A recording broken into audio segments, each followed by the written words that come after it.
Segunda carta de Pedro. Segunda Pedro 1.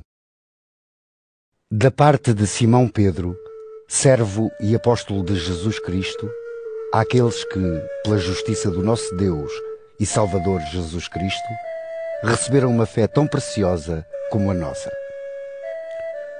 Que a graça e a paz aumentem em vós pelo conhecimento de Deus e de Jesus nosso Senhor. Deus, pelo seu poder, concedeu-nos tudo o que é necessário para vivermos em santidade, ao dar-nos a conhecer aquele que nos chamou pela sua glória e poder. Foi assim que ele nos concedeu os grandes e preciosos dons que havia prometido, a fim de que tomem parte na natureza divina e fujam dos maus desejos da corrupção que existe no mundo. Por isso, esforcem-se por juntar à vossa fé o bom procedimento, ao bom procedimento o conhecimento, ao conhecimento o domínio de si próprio, a esse domínio a paciência, à paciência o apego a Deus, ao apego a Deus a dedicação fraterna e à dedicação o amor. Se tiverem estas virtudes em abundância, elas hão de tornar-vos ativos e capazes de progredirem no conhecimento de nosso Senhor Jesus Cristo. Mas quem não tem estas virtudes é um cego que anda às apalpadelas e se esqueceu de que lhe foram perdoados os seus pecados de outrora. Por isso, meus irmãos, esforcem-se cada vez mais por se manterem firmes na escolha e chamamento que receberam de Deus. Se fizerem assim, não voltarão a cair no mal. E desse modo vos será oferecida uma entrada larga e ampla no reino eterno de Jesus Cristo, nosso Senhor e Salvador. É por isso que eu não deixarei de vos recordar estas coisas, apesar de já as saberem e estarem firmes na verdade que receberam. Entretanto, acho que é justo chamar-vos a atenção com estes conselhos, enquanto estou neste mundo. Eu sei que brevemente deixarei esta vida, conforme me deu a conhecer nosso Senhor Jesus Cristo. Mesmo assim, farei o possível por que se lembrem destas coisas depois da minha morte.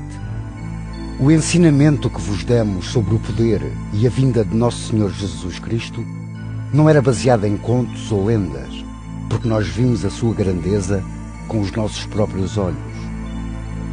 Nós estávamos presentes quando ele recebeu honra e glória de Deus Pai, ao descer da suprema glória do céu, aquela voz: "Este é o meu Filho querido, tenho nele a maior satisfação." Nós ouvimos essa voz vinda do céu, quando estávamos com ele na montanha sagrada. Temos assim mais assegurada a mensagem anunciada pelos profetas. Fazem bem em prestar-lhe atenção, pois é como uma lâmpada que brilha num lugar escuro até que chega o dia e que a estrela da manhã alumie os vossos corações. Mas saibam, antes de tudo, que ninguém pode interpretar por si mesmo uma profecia da Escritura. Pois nunca uma profecia veio por iniciativa humana, mas porque certos homens, conduzidos pelo Espírito Santo, falaram da parte de Deus. Segunda Pedro 2. Houve antigamente falsos profetas no meio do povo judeu, tal como haverá falsos mestres no vosso meio.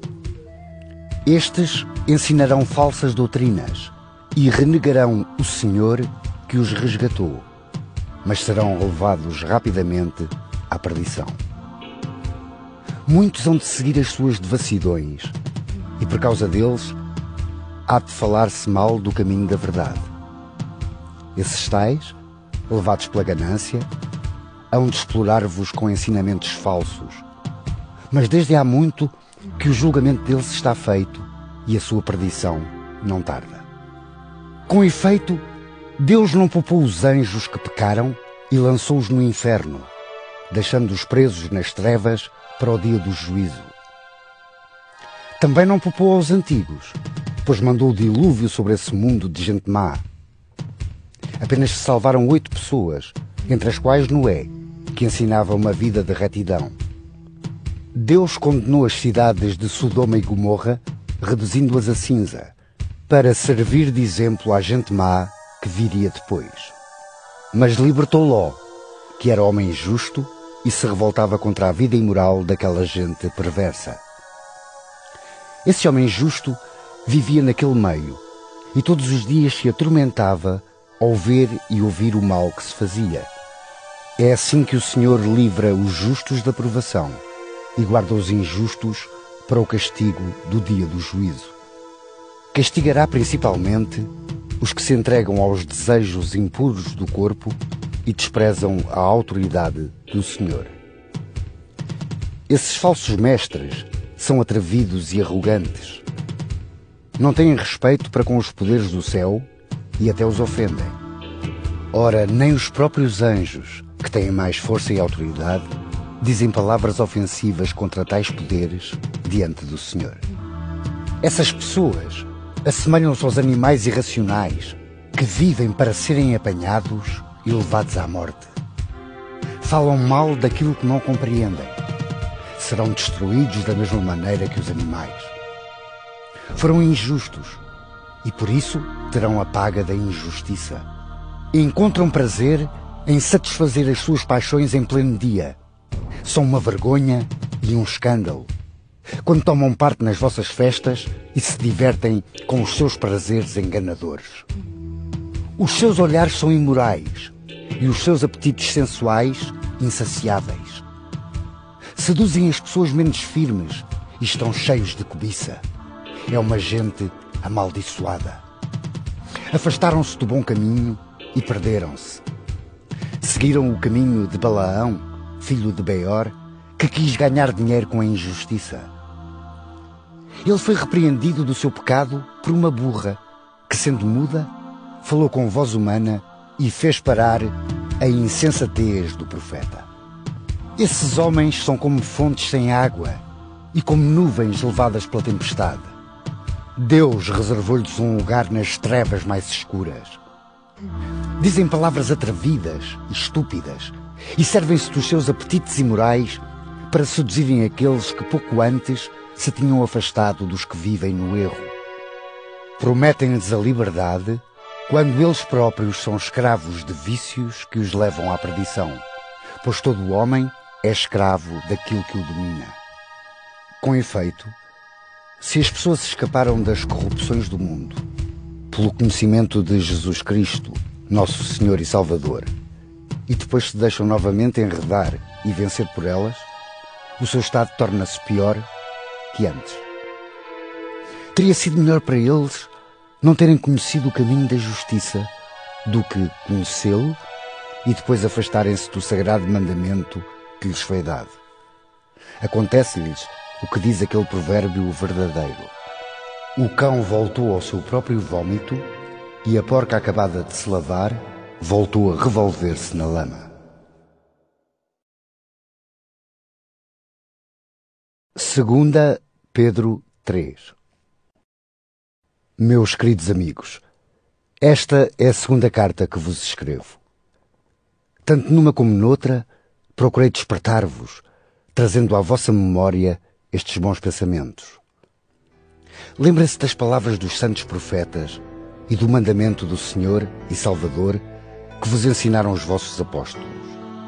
Antes de mais, fiquem a saber que, nos últimos dias, hão de aparecer certas pessoas que viverão de acordo com as suas paixões.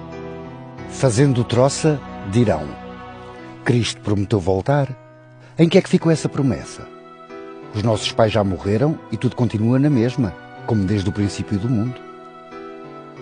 Esquecem-se, propositadamente, que desde há muito existem os céus e a terra. Pela palavra de Deus, a terra foi separada da água e estabelecida no meio da água. E foi também por meio da água, isto é, pelo dilúvio, que o mundo antigo foi destruído. Mas os céus e a terra, que agora existem, são guardados para o fogo, segundo a mesma palavra de Deus. estão guardados para o dia em que os maus serão julgados e destruídos. Queridos amigos, há ainda uma coisa que não devem esquecer. É que um dia diante do Senhor é como 1000 anos, e 1000 anos como um só dia. Não é que o Senhor demora a cumprir o que prometeu, como alguns pensam. É paciente convosco, pois não quer que ninguém se perca, mas que todos venham a arrepender-se. Porém, o dia do Senhor virá como um ladrão. Nesse dia, os céus desaparecerão com grande estrondo, os corpos celestes serão abrasados e destruídos, e a terra e tudo o que nela existe será queimada. Uma vez que tudo será assim destruído, compreendem como a vossa vida deve ser santa e agradável a Deus, enquanto esperam pelo dia do Senhor e se esforçam para que venha depressa. É nesse dia que os céus serão abrasados e destruídos, e os corpos celestes serão derretidos com o fogo. Mas nós, segundo a promessa de Deus, esperamos os novos céus e nova terra, onde habita a justiça. Por tal motivo, queridos amigos, enquanto esperam por esse dia, façam tudo para que Deus vos encontre sem faltas, sem pecados e em paz. Reparem na paciência de Nosso Senhor. Ela é para nossa salvação, tal como disse o nosso caríssimo irmão Paulo ao escrever-vos, conforme a sabedoria que Deus lhe deu. Escreveu isso em todas as cartas, quando trata deste assunto.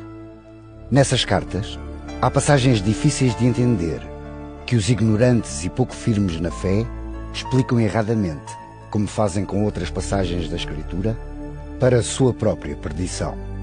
Portanto, queridos amigos, já estão avisados. Tenham cuidado.